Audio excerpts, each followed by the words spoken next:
Dobrý deň a vítam vás. Poďte so mnou vstúpiť do komnát. Poďme na to. Undáš, poď.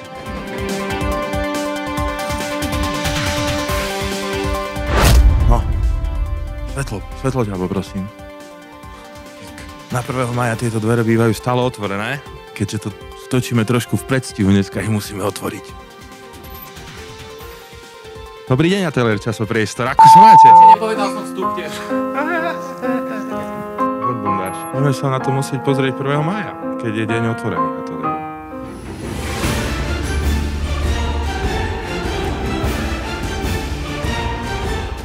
V priestoroch kabinetu pomalosti, ktorý je tiež priestor nášho kultúrneho centra a v rámci 1. mája sa tu budeme venovať nejakým diskusiám, možno nás tu čaká aj nejaké ranné detské divadlo, možno aj menej detské divadlo a určite nás tu čaká pár akustických koncertov v rámci formátu piesne z kabinetu. 1. máj nie je to isté ako druhý.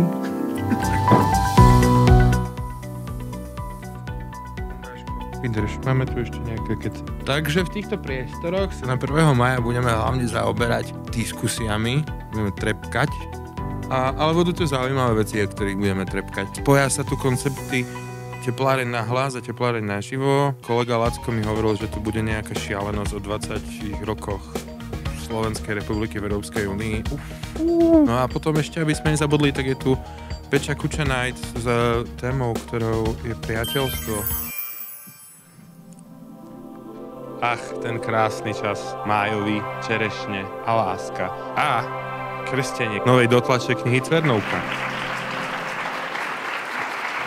Za mnou vidíme komunitnú garáž, ktorá má veľa funkcií počas roka. V rámci kultúrneho centra 1. mája tu budeme mať rôzne prednášky a možno aj nejaké cestopisy. Večer sa to premení na venue a budeme tu mať primárne kapely, ktoré sa vyskytujú v Cvernovke alebo majú skúšobne v Cvernovke, nechaj sa prekvapiť, ale napríklad veľká vec, Santa mi dneska potvrdil, že Elections in the Deaf Town zahrajú svoj premiérový koncert po 28 rokoch.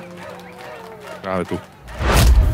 No, kebyže spravíme iba to, že tu dáme proste nejakú školskú a tu niekto s barmanom, iba to proste takto, alebo barmaniek šlahne, a ja budem proste, že takto, vieš, tu to chytím, iba sa proste, že napijem a poviem, že for relaxing time, make it 1. May time. Tento priestor vyzerá možno trošku žalostne teraz, ale on sa znova na 1. maj premení, tak ako každý rok, na miesto plné gastronomických chutí, vôní a hlavne zábavy. Mohol by som to poprosiť potom strihnúť na minulý rok, že jak sa tam ľudia bavili a jak sa tu robili hody. Výnimočnosťou a tohto ročníka bude aj sprístupnenie areálu Palmy. Budete sa môcť pozrieť na rôzne tajné zákutia kedysi funkčnej továrne na olej, maslo či margarín. A samozrejme nezabudli sme aj na program pre našich najmenších. A budeme mať bábkové divadlo a Toddler Punk zahrajú koncert. Proste opulentná detská zábava. 1. máj, Nová Cvernovka, Račianska 78, www.novacvernovka.eu.